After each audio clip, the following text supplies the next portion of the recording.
Ja, Here, U is bo alle kragte en magte. En tog, Jesus, het U moeite gedoen om ons te kom red.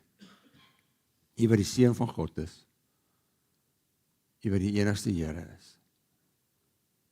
U was so vriendelik en liefdevol, Vader, dat U gesê het, ek gaan hierdie mense kom red van sonde en die dood. En U het ons, wat U kinders is, versoen met U, in die regte verhouding gebring met U. Wat 'n ongelooflike God. Daar's niemand soos U nie. En volgende wil ons vra, Here, dat U ons sal help met ons konsentrasie, ons wakker bly, ons fokus op U, dat ons sal hoor wat U vir ons wil sê. U, die enigste God. Ons vriend Jesus praat met ons, deur die Heilige Gees. Amen. So ek lees daai een versie daar, geseënd is die vredemakers, want hulle sal kinders van God genoem word. Dat jy nog nie opgelet nie, want het is so vinnig, het is verby. Dis die versie. Kom ek lees dit weer 'n keer. En dan wil ek jy moet mooi luister, en dis eintlik maar wat daar gaan gebeur. Geseënd is die vredemakers, want hulle sal kinders van God genoem word. Toe ek het lees, dink ek, wow, wat 'n einde van 'n vers. Wat 'n einde eintlik van 'n ongelooflike tyd wat die Here met ons is die afgelope tyd waar ons besig is. Ons praat oor die afgelope 6 weke, vandag is die 7de week. Dit is begin met Matteus 5 vers 3 en ons is nou by vers 9 en dis Jesus wat besig is om te preek en praat met die mense wat om hom saamgedrom het en hy het gedink om vir hulle te leer oor die hart van die koninkryk. En wat is dit nodig wat kinders van God nodig het? Wat is die karakter van iemand wat sê ek is 'n kind van God? Dis Matteus 5 vers 3 tot 9. So dis eintlik 'n einde van hierdie karaktertrekke wat hy sê, dis wat 'n kind van God nodig het. Dis hoe kinders van God genoem word. Hy eindig dit daardeur. Ons weet hy het dit gepreek, terwyl hy daar gepreek het en gepraat het met hierdie mense, was daar 'n klomp godsdienstige mense. Daar was mense wat tot bekering gekom het, maar daar was net hierdie godsdienstige mense wat hierdie goed moes hoor. En dit wat Jesus in hierdie 7 stellings gemaak het, waarmee ons die afgelope weke besig was, is dood eenvoudig, radikaal teen wat hulle geglo het. Hulle het nie gedink soos wat Jesus gedink het. So die godsdienstige leiers wat daar gesit het, sou nie baie gelukkig gewees het daarmee nie. Die wêreld van daai tyd het glad nie op so 'n stelsel gewerk soos wat Jesus in hierdie 7 stellings kom verduidelik het nie.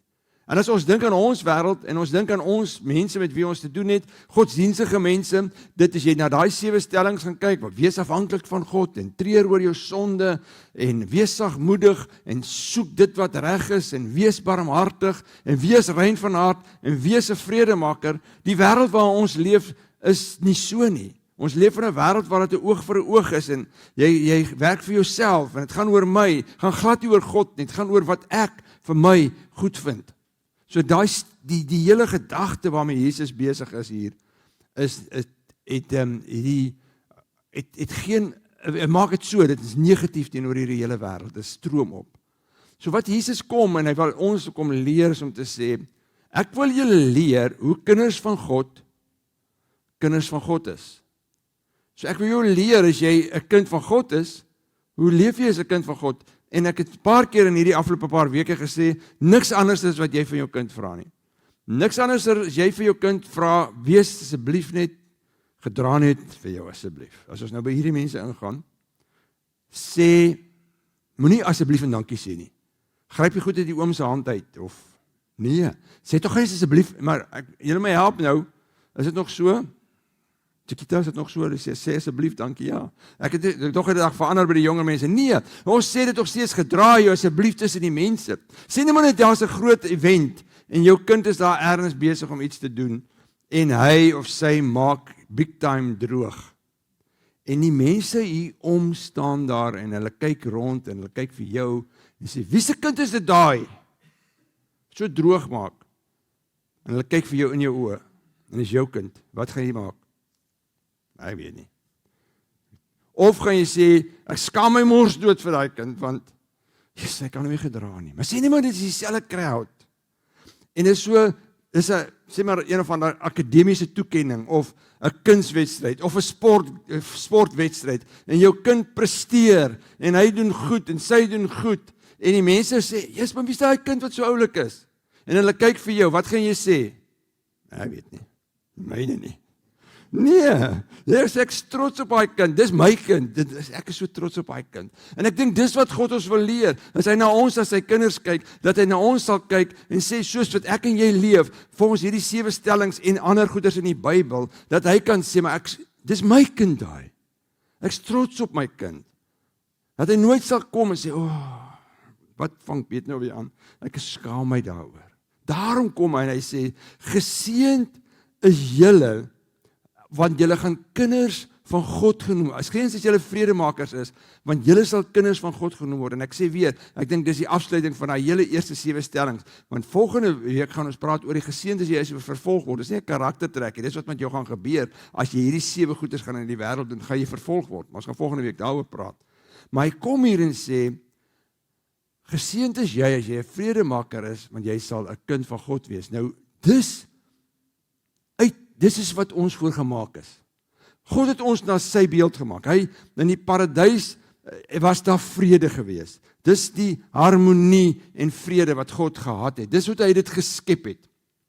En hy het mense geskep met vrede in sy hart. En ons weet dit, en julle ken die storie, die sonde het gekom en daai hele vrede is verbreek wat daar was. Ek meen, dit is net na die sonde gekom het en Adam en Eva ongehoorsaam was en die vrede met God verbreek is Kain gebore en Abel het groot geword en julle weet, dis was die eerste moord. Kain het vir Abel doodgemaak en die hele omgewing, die hele wêreld het verander. Want daar was nou nie meer vrede tussen mense en God nie. Daar was nie meer vrede tussen mense en mense nie. Daar was nie meer vrede tussen 'n mens en 'n dier nie, want 'n dier is geslag sodat hulle kan velletjies aantrek, dat hulle in 'n naaktheid kom bedek en van daar vir diere mekaar opgeëet. So dit is net nooit weer dieselfde gewees nie. Want die vrede is verbreek. En dis die storie van die Bybel. Die eerste 2 hoofstukke praat oor God se vredeswêreld waar alles in harmonie was. En die laaste 2 hoofstukke in Openbaring sê, maar dit sal wees so wees. Daar gaan weer 'n plek kom wat harmonie en vrede het, maar tussenin gaan 'n klomp goed gebeur. En hierdie Bybel, dit is die storie van God wat sê, dis vir my onaanvaarbaar dat daar nie vrede is tussen my en mense nie, en mense nie, en daarom gaan ek kom en ek gaan iemand stuur om die vrede te kom herstel en hulle met my te versoen. En daarom stuur hy vir Jesus. En dit is wat hy dan sê, dis hoekom hy kan sê, vredemakers is kinders van God, want dis wat kinders van God doen, want God doen dit. Jy doen wat jou God doen. So wat is vrede?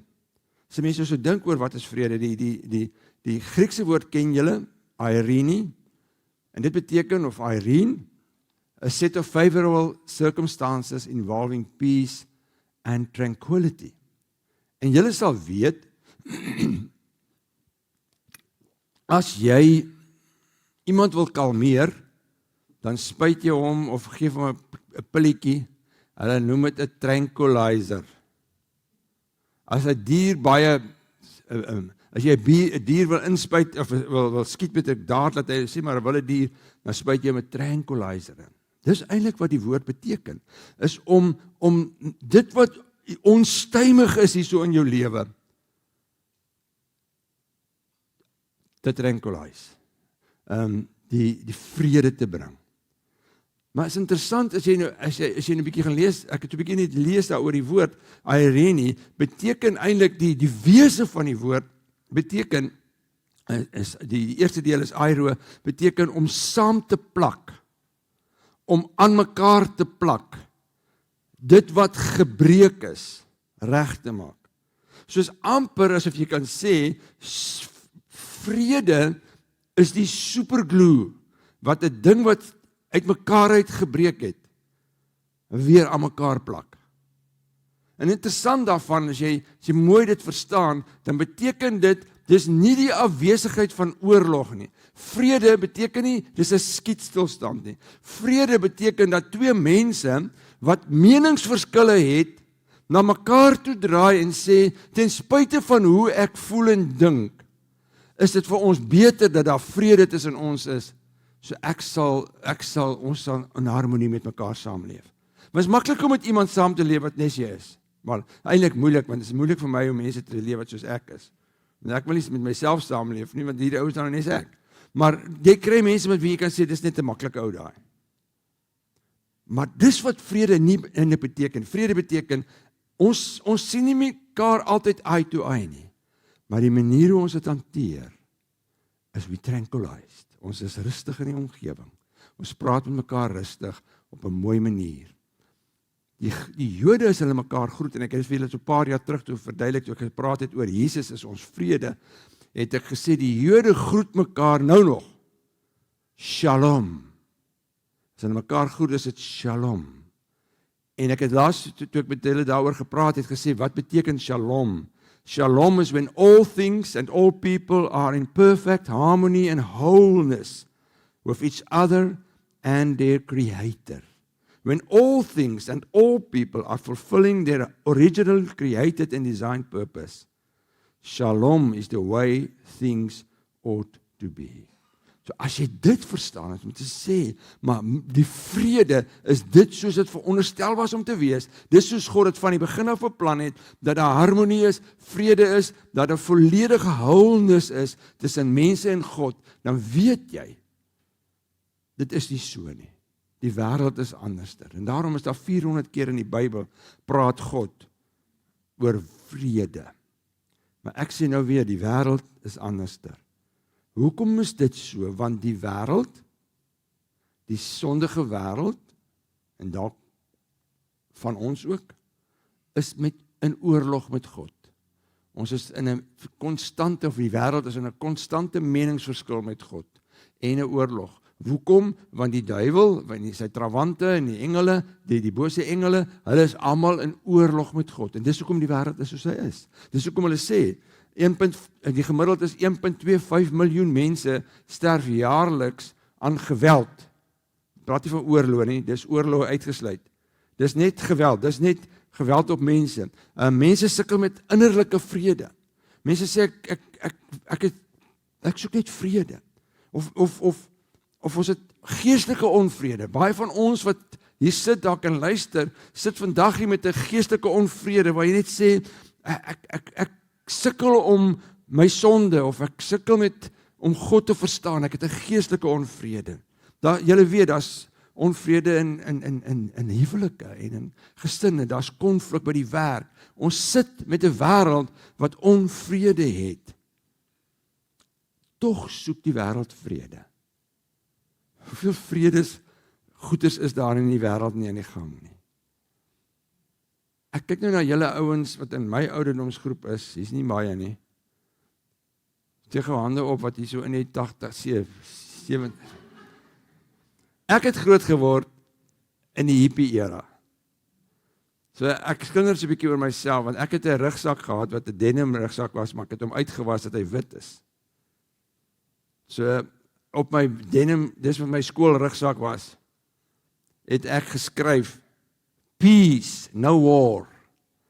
En ek het 'n peace teken opgeteken, die onderste bo kruis, en gesê, as ons mekaar gesê, Peace, no war, and love. Was oral op die ding geskryf, en hierdie peace teken, en as jy mekaar gegroet het ons gesê, Peace, my mate. Ek weet nie of julle dit nog onthou nie, maar nee, onthou jy dit nie? Nee, maar julle is te jonk geweest. Wie onthou nog daai era? Ek hoor, is daar nog iemand, daar sê, dankie tog. Ja, dit was 'n era waar ek groot geword het. Die wêreld soek peace. Julle sê dit, mense sê dit. Hulle sê ek soek net 'n bietjie rus en vrede.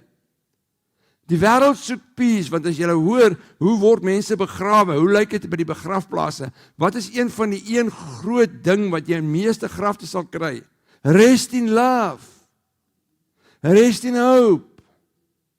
Wat? Rest in peace. Daarom dink ek, daar is 'n plek in die wêreld waar daar regtig peace is. Dis die begrafplaas. Want die mense los mekaar uit. Hulle is in peace. Daar's niks moeilikheid nie. Daar's 'n stukkie hemel op aarde, is by die begrafplaas, rest in peace. Almal is vredevol. Die wêreld soek vrede. En ek dink God ook. Want ek het nou nog gesê 400 keer in die Bybel praat oor vrede. God het daai ultimate doel tussen wat hy met ons het, is om te sê ek wil vrede met jou hê. Ek wil hê met my versoen. En daarom dink ek as ek nou hierdie 7 goed gekyk het wat ons gedoen het, as jy met daai skyfie opsit, het ek gedink dit is soos, ek hoop julle kan lees, dit is soos 'n trappie wat opgaan. Ons het onder begin by arm van gees en toe gesê, jy's geseënd as jy treur, sagmoedig, honger en dors nou wat reg is, en jy gaan barmhartigheid kry en rein van hart, en dan word jy 'n vredemaker. En ek het net gewonder of dit nie is waarna Jesus toe gewerk het nie. Want al die 6 goed voor dit, is die wêreld oukei mee. Die wêreld is oukei daarmee, as jy sê ek is afhanklik van God, en ek is sagmoedig, en ek treur oor my sonde, en ek is barmhartig, en ek is rein van hart. Dis nie so teen wat in die wêreld aangaan nie. Maar die wêreld hou nie daarvan, as mense opstaan en sê, hoor jy, ek wil vir jou sê, daar's net een manier, hoe jy vrede gaan kry, en dis met God. En dit beteken, jy sal met jou leefwyse verander, anders is jy altyd in vyandskap met God. Die wêreld hou nie daarvan nie. Die wêreld wil dit nie hoor nie. En daarom het die wêreld, en daarom sê God, ons het vredemakers nodig. Die wêreld het dit brood nodig, en julle weet dit, ek hoef nie eers vir julle dit te sê nie. Die wêreld is op soek na vrede. Jesus is 'n vredemaker. Dis 'n verskil, né? Te sê ek is 'n vredesoeker en ek is 'n vredemaker. 'n Vredemaker sê hy is 'n kind van God. En nou moet ek julle mooi net verduidelik, mooi net dit so sê. Jesus sê nie die wat vredemakers is, word kinders van God nie. Want jy word nie 'n kind deurdat jy 'n vredemaker is nie. Jy word 'n kind van God deurdat jy in Jesus glo en sê ek glo dat Jesus is my redder en verlosser, hy is my koning, ek aanvaar dit wat hy vir my kom doen het en van nou af glo ek in hom en ek assosieer met Jesus, dan word ek 'n kind van God. Maar vredemakers sal kinders van God genoem word, bedoelende dit dat as jy 'n kind van God is jy vredemaker. Dis moet deel daarvan wees. Want die teenoorgestelde daarvan is 'n rusiemaker. Nou ek weet kinders van God kan ook rusie maak. Maar dan word jy nie meer kind van God genoem nie. Jy kan 'n kind van God wees, dit kan jou posisie wees, maar jy kan 'n lewe lei van 'n rusie maak. En as jy dit nou anders sou dan lees, dan staan daar eintlik vervloek is die rusiemakers. Nie geseënd nie, teenoorgestelde van geseënd is vervloek. Vervloek is die rusiemakers, want hulle kan nie kinders van God genoem word nie. En julle het dit al beleef. Jy sê, maar nou sê hy is 'n kind van God, maar kyk hoe maak hy.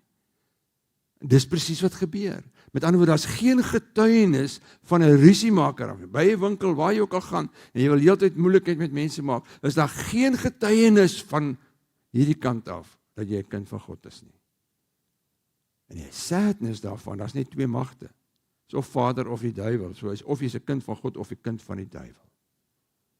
En dis wat hy wil kom ons help. Sê nee, 'n rusiemaker kan nie so genoem word nie. Nou sit jy dalk hier en jy vra 'n vraag. Jy sê, so as ek sien dinge loop verkeerd, moet ek dan terwille van die vrede stil bly en terugsit en kyk hoe mense droog maak en hulle lewens vernietig, net omdat ek bang is vir konflik en vrede?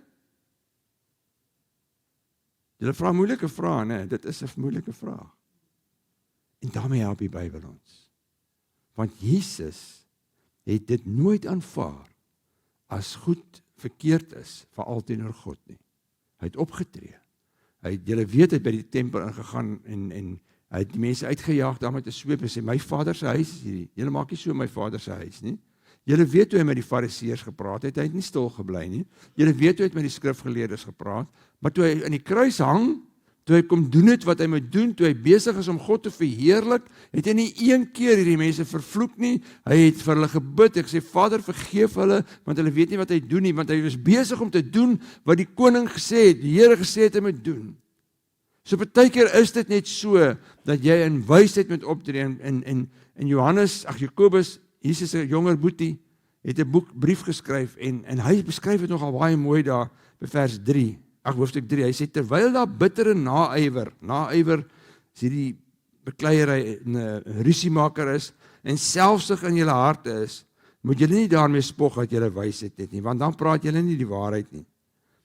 Die soort wysheid kom nie van bo nie, maar is aards, sinlik, demonies. Want waar daar naaiwer en selfsug is, kom daar wanorde en allerlei dinge gemeen. Hy praat hier met Christene, né? Hy sê, maar die wysheid wat van bo af kom, is sonder bybedoelings. En verder is dit vredelievend, inskikkelik, bedagsaam, vol medelee en goeie vrugte, onpartydig, opreg. En nou sê hy, hierdie wysheid bring jou in die regte verhouding met God en jy moet dit gebruik om vrede te maak. So as ons die vraag moet antwoord, moet ek net stil bly as goed verkeerd gaan. Partykeer ja, partykeer gaan jy eers sê, hoor, ek gaan eers bid en hoor, hoe moet ek hierdie saak hanteer? Want ek wil nie buite my goddelike wysheid optree nie. En die Here sal vir jou help, want dis waar jy gaan om te gaan soek vir jou wysheid. Hy sê, vat hierdie wysheid en maak dan daarmee vrede. So dit is, ek weet 'n moeilike vraag, hoe moet ek maak as ek sien goed is verkeerd? Maar ek dink ons moet maak soos wat Jesus gemaak het, as dit gaan oor die eer van God, dan praat ek daaroor. Maar nie met kwaadheid, hy sê met vredelievendheid, inskikkelikheid, opregtheid. Dis wat hy vir ons leer. Nou Jesus is die perfekte vredemaker. En ons hoef nie veel daaroor te sê nie, want julle weet dit. Maar kom ek lees vir julle een vers. God het besluit, hoor mooi, hy praat met jou hier, jy moet nou jou naam daarin sit. God het besluit om met sy volle wese in hom, Jesus, te woon, en deur hom alles, kom ons sê jou naam, met homself te versoen, met ander woorde vrede te maak. Deur die bloed van sy seun aan die kruis, het hy die vrede herstel. Deur hom het hy alles op die aarde en in die hemel met homself versoen. Dis die ultimate vrede wat God wil hê, dat moet bestaan tussen jou en hom. En as jy nie daar is vanoggend nie, dan vra ek jou, asseblief, wat keer dit? Dat jy sê, Here, ek wil vrede hê met die lewende God, en jy dit klaar kom herstel, ek hoef niks te doen nie, ek moet dit net aanvaar. Maar dit het hom 'n prys gekos, en ons weet, dit het hom 'n prys gekos. Ons weet dat hy moes sy hemelse posisie verlaat het. Hy is aan die kruis gesterf. Hy het swaar gekry as mens hier, maar hy kom vrede maak. So daar's 'n koste vir jou ook as jy 'n vredemaker gaan wees. Nou Jesus weet dit. Hy sê in Johannes 16, Johannes 16 sê hy, net terug. Johannes 16 sê hy, dit sê ek vir julle, sodat julle vrede kan vind in my. In die wêreld sê julle dit moeilik hê, maar hou moed. Ek het die wêreld klaar oorwin. Toe dink ek maar toe ek dit nou lees, maar dit is eintlik 'n paradoks.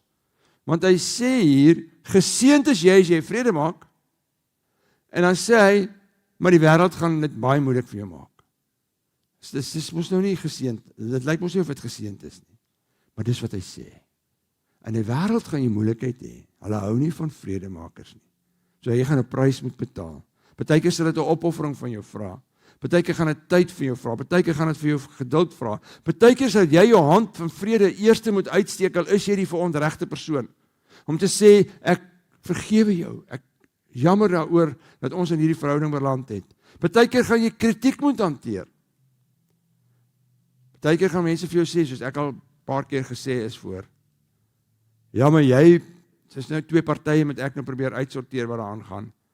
Dan sê hulle, ja, maar jy praat met die vyand of jy vat daai in se part. Ek is al baie gekritiseer daaroor, omdat ek skynbaar iemand se part vat. Of ja, en dit gebeur by jou ook. Jy gaan kritiek kry. En jy gaan weet, 'n stroom op, 'n vredemaker, 'n stroom op. Dis steen wat in hierdie wêreld gebeur. Ek het nou gesê, oog vir oog, tand vir tand. Jy kry hom terug. En daarom het ons gehoor, jy gaan 'n prys moet betaal, want dit vra vir jou wysheid. En dit gaan jou geestelik baie keer moeg maak. Jy gaan so sê, ek is nou so moeg vir hierdie mense. Hulle wil nie ophou nie. En dan gaan jy maar weer probeer. Maar dis ons opdrag. So hoe kom ons daar? Hoe kom ons vredemakers? Die eerste ding is, jy moet sorg dat jy vrede met God het. Voordat jy vredemaker kan wees, kan jy nie, daarom werk wêreldse vrede nie. Maar jy moet 'n vredemaker. Iemand wat aan Christus Jesus behoort, sê Paulus, is 'n nuwe mens. Soos jy volgens sê, ek behoort aan Christus, dan is jy 'n nuwe mens, die ou is verby, die nuwe het gekom. Dit is alles die werk van God. Hoe sê hy? Hier sê hy het ons deur Christus met homself versoen. Met ander woorde, die vrede is herstel en aan ons die bediening van versoening toevertrou. Dink vir 'n oombliekie. Wie in die wêreld is die beste toegerus om vrede tussen God en mense te herstel en vrede tussen mense en mense te herstel? Dis ons. Want hy sê, ek vertrou in julle. Ek gee vir julle die bediening van versoening. Dis julle wat dit moet verder vat. Maar niemand anders gaan dit doen nie. Die tweede ding van 'n vredemaker is, jy's nie bitter nie. Want bitterheid vat alle vrede weg. Dit is soos 'n kanker, dit vreet alles op. Die derde ding is dat jy vergewe eerste. Kolossense skryf Paulus, wees geduldig met mekaar en vergewe mekaar as die een iets teen die ander het. Soos die Here julle vergewe het, moet julle mekaar vergewe. Jy is vergewe. En soos jy vergewe is, en ek weet julle wat hier sit, wat in Jesus glo, kan sê, maar wow, ek het baie droog gemaak in my lewe, en ek maak nou nog droog, maar God het my vergewe. Dis wat jy moet hoor. Daarom as jy dit ervaar het, kan jy mos ander mense vergewe. So dis baie belangrik. En dan sê hy,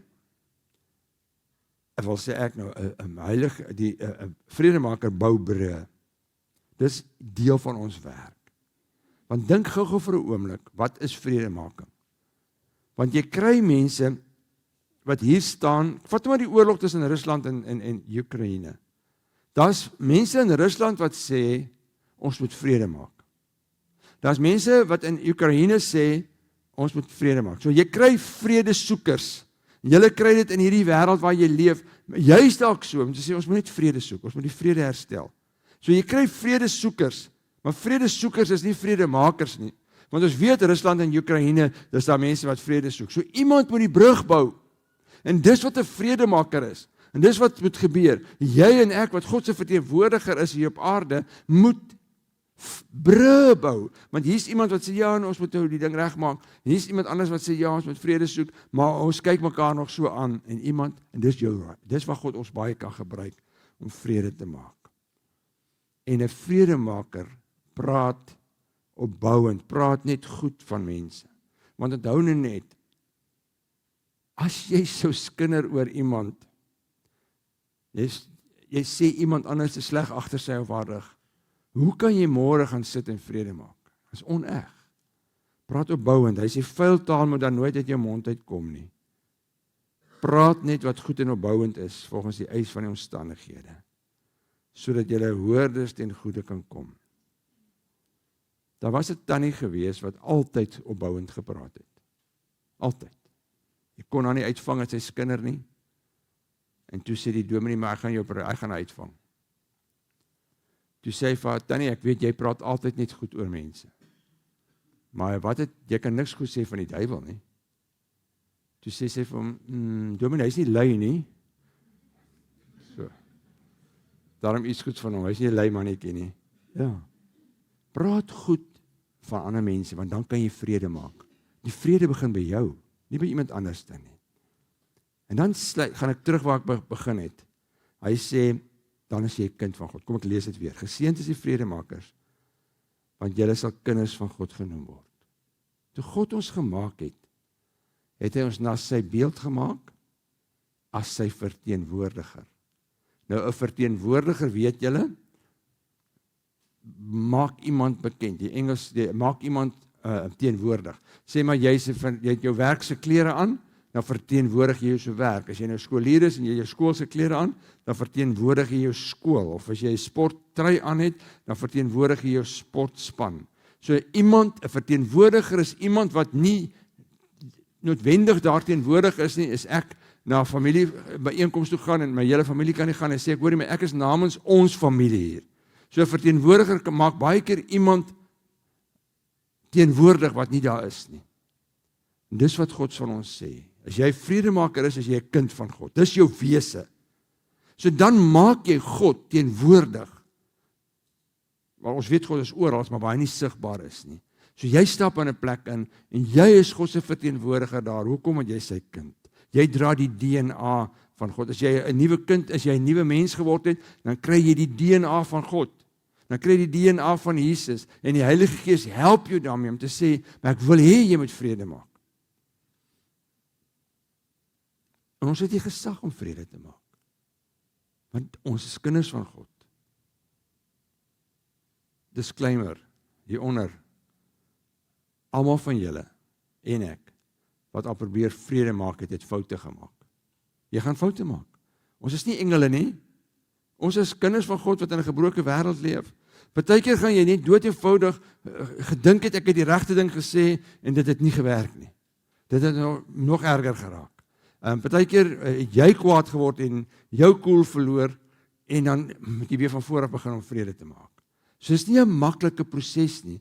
Dis dieselfde met God. Hy beleef dit elke dag. Hy kom na mense toe en sê, hoorie, ek het jou versoen met my, ek het Jesus vir jou gestuur en mense klap sy hand van versoening weg en sê, ek stel nie in jou belang nie. Dit gaan met jou ook gebeur as 'n vredemaker. Dit is nie sommer net eenvoudig nie. Maar ons is geroep daarvoor. Want dis die DNA van kind van God. Vredemakers. Wat hoor ek? Ek wil so afsluit en sê, ons leef in 'n gebroke wêreld wat smag na vrede. Ons sien dit elke dag, konflik in ons huisgesinne, konflik met bure, konflik met in die wêreld, konflik oral. En ons weet dat die wêreld soek vrede. Daar's baie vredesmissions en mense soek vrede, is oppervlakkige vrede op allerlei maniere, op allerlei plekke. En party mense probeer dit wegdrink of ander wegdink, ek weet nie, maar op 'n manier probeer ons hierdie ding regmaak. Terwyl God sê, julle wat in my glo, het 'n radikale boodskap. Eerstens, daar's net een manier hoe jy regtig 'n diep vrede gaan kry, en is dan wanneer jy jou lewe met God regmaak. En die wêreld moet dit hoor. Ons hoef nie skaam te wees daaroor nie. Ons hoef nie die wêreld te veroordeel nie. Ons moet dood eenvoudig die wêreld vertel. Dis die enigste versoening, is deur Jesus. Vredemaking vra moed, vra partykeer van jou die eerste stap te neem, partykeer vir jou voortdurende die stappe te neem, partykeer moet jy opoffer, partykeer moet jy verwerping beleef, partykeer moet jy dit verleef dat jy vervolg word. Ons gaan volgende week daaroor praat. Maar die belofte is ongelooflik. Geseënd is jy as jy 'n vredemaker is, want jy gaan 'n kind van God genoem word. So daarom dink ek, dit is so, dat wanneer ons in ons wêreld, in ons familie, in ons werksplek, in ons omgewing waar ons is, moet aanleer die taal wat ons praat, is die taal Jesus. Praat Jesus. Praat Jesus in jou familie. Praat Jesus in die werk, waar jy ook al gaan, dat ons taal moet verander. Ons moet Jesus praat. Mense moet dit by ons sien, en dis waar die vredemaking kom. En dan is 'n ongelooflike belofte, die Gees sal ons lei, die Gees sal ons leer, ons is nie alleen nie, ons is nie alleen in hierdie besigheid. God het nie gesê, daar's dit, jy het nou my DNA gekry, nou gaan aan hierdie wêreld aan wat baie moeilik is. Nee, hy sê, ek los julle my Heilige Gees. Julle is nie weeskinders nie, julle gaan nie alleen wees nie, gaan saam met julle wees. Dan kom ek bid vir ons. Here, hierdie is nogal 'n moeilike ding. Almal van ons wat hy sit, weet ons moet vredemakers wees. En nie net vredesoekers en vredelewend. Ja, ons moet dit ook wees. Maar vredemaking is nie altyd so maklik nie, Here, want ons voel baie keer seer gemaak deur mense. Maar dit is 'n opdrag. Dit is eintlik eers 'n opdrag hier. Dis in ons DNA. En ek weet hoe moeilik is dit vir my baie keer om net vrede te maak. Maar dis die seën daarvan, dat ek wat reeds 'n kind van God is, sal dan genoem word. Dis my kind daai. Dis wat ek hom gaan noem. Dis wat ek gaan sê. Ek is trots op my kind, want kyk hoe hy of sy opgetree. En Vader, ek erken en ons stem saam dat ons baie keer val.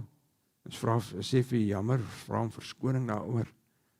Heilige Gees, help vir ons om elke dag, môre by die werk, dag vandag in ons gesin, die eerste een te wees om te sê, kom, Ons maak vrede, ons bou 'n brug. En help ons daarmee.